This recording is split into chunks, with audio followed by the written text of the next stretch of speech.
વડોદરાના ગોરવા વિસ્તારમાં દશામા તળાવ પાસે દબાણ દૂર કરાયું। દબાણ શાખા અને સ્થાનિકો વચ્ચે તણાવ।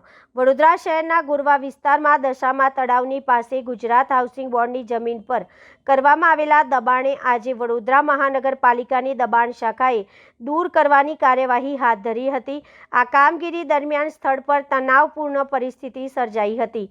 દબાણ શાખાની ટીમ જ્યારે કાર્યવાહી કરવા પહોંચી ત્યારે સ્થાનિકોએ ઉગ્ર વિરોધ નોંધાવ્યો, કારણ કે દબાણ અગાઉ નોટિસ આપવામાં ન હોવાના આક્ષેપ કરવામાં આવ્યા હતા અને પગલે બંને પક્ષ વચ્ચે બોલાચાલી અને ગેરસમજના દ્રશ્યો સર્જાયા।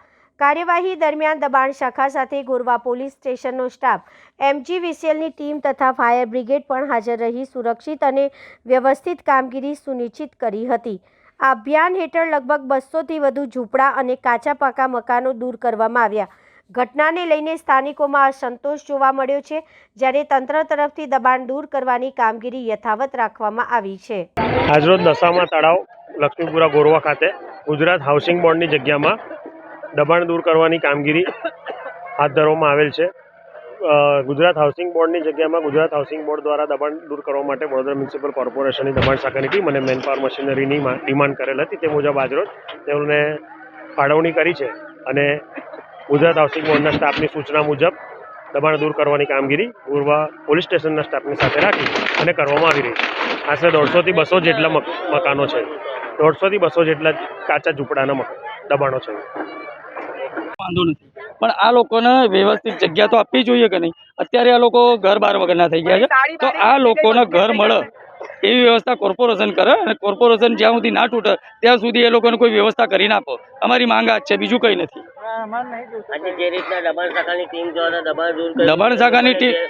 દબાણ શાખાની ટીમને કોર્પોરેશનનો ઉપરથી ઓર્ડર મળે છે, એટલે એ લોકો તો કરવાના છે। આપણે એમને કંઈ એમનો પણ માગ નથી કરતા, પણ અમારું કહેવું એક જ છે કે ભાઈ આ લોકોને કોઈ નોટિસ આપી નથી કે કોઈ જાણ કરી નથી। એક દિવસ પહેલાં કંઈ જાણ કરી હોય તો એ લોકો પોતપોતાની વ્યવસ્થા બી કરી શકત, પણ એ લોકોએ વ્યવસ્થા કરવા નહીં દીધી અને અચાનક જ આવી ગયા છે।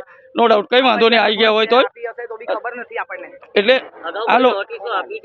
એ અમે પૂછ્યું એ લોકોને, પણ કોઈને નોટિસો આપી નથી એવું કહે છે। તે છતાં પણ અમે એકવાર એ લોકોને પૂછી લઈએ છીએ કે ભાઈ તમને નોટિસ મળી છે કે નહીં। જો નોટિસ મળી હશે તો અમે કોર્પોરેશન પાસે જઈ અને અમારા જે દેવી પૂજક સમાજ છે એ લોકોની માંગણી કરીશું કે ભાઈ તમે વૈકલ્પિક જગ્યાએ અત્યારે એમ લોકોને મકાનની વ્યવસ્થા કરી આપો, કારણ કે નાના નાના છોકરા છે, કઈ રહેવા જાય, એના માટે એમને જ્યાં સુધી ડ્રો ના થાય ત્યાં સુધી એ લોકોને રહેવા માટે વ્યવસ્થા કરી આપો।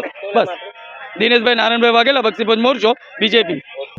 મારું ખાલી એટલું જ કહેવાનું કે જ્યારે સરકાર ગરીબ માણસો માટે આટલા બધા કામો કરે છે, આટલી બધી યોજનાઓ લાવે છે, તો પછી આ ગરીબ માણસો કે જે લોકો રોજે રોજ કમાઈનારા દેવી પૂજક પરિવારના કે જે લોકોને ગાળ દેવાથી બી જેલ થાય છે, બરાબર છે, તો પછી આજે આ રીતની આ એક જાતની ગાળ જ કહેવાય કે એ લોકોની રોજીરોટી ઉપર, એ લોકોના ઘર પરિવાર ઉપર આ રીતે બુલડોઝર ફેરવે છે। જ્યારે કુદરતી આફત આવે છે ત્યારે અમારા સ્નેહ ફાઉન્ડેશન જેવા ઘણી સંસ્થાઓ વડોદરાની આગળ આવીને આ પરિવારોને મદદ કરે છે। સરકારમાંથી જ્યારે આવે છે ત્યારે એ લોકો જ્યારે આવીને ફોટા પડાવે છે અને કામ કરે છે, અમે ના નથી પાડતા, પણ જ્યારે આવી જ વસ્તુ થાય તો કેમ એ લોકો આવીને ઊભા નથી રહેતા? અને કુદરતી આફત વખતે આ બાળકોને કે આ પરિવારને સ્કૂલ જેવી સંસ્થાઓમાં વસાહતમાં એ લોકોને આશરો આપવામાં આવે છે, તો આટલી મોટી જે તમે આ કરવા માંગો છો, જે પરિસ્થિતિ આવે છે કે મકાન તોડવા માટે બુલડોઝર ફેરવે છે, તો એવી પરિસ્થિતિમાં એ લોકોને રહેવા માટેની વ્યવસ્થા કેમ નથી કરવામાં આવી કે અગાઉ જાણ કેમ નથી કરવામાં આવી? આ બધી અભણ પરિવાર છે, પણ આ લોકોમાંથી 77 છોકરાઓને અમે સ્કૂલમાં મૂક્યા છે। 10 વર્ષના કે 20 વર્ષના સંબંધોના લીધે અમારું સાંભળે છે, અમારું માને છે, અને મેં કીધું એટલે જ અત્યારે આ લોકો અહીંયા ઊભા છે। તે છતાં પોલીસ ડિપાર્ટમેન્ટ દ્વારા મારી સાથે ખેંચાખેંચી કરવામાં આવી હતી। મારી સોનાની લકી પડી ગઈ છે, મારે નખ વાગ્યા છે અહીંયા આગળ। પોલીસનું કામ કરે છે, પણ કોના ઈશારે? વડોદરા મ્યુનિસિપલ કોર્પોરેશનના ઈશારે, દબાણ શાખાના ઈશારે, બરાબર છે।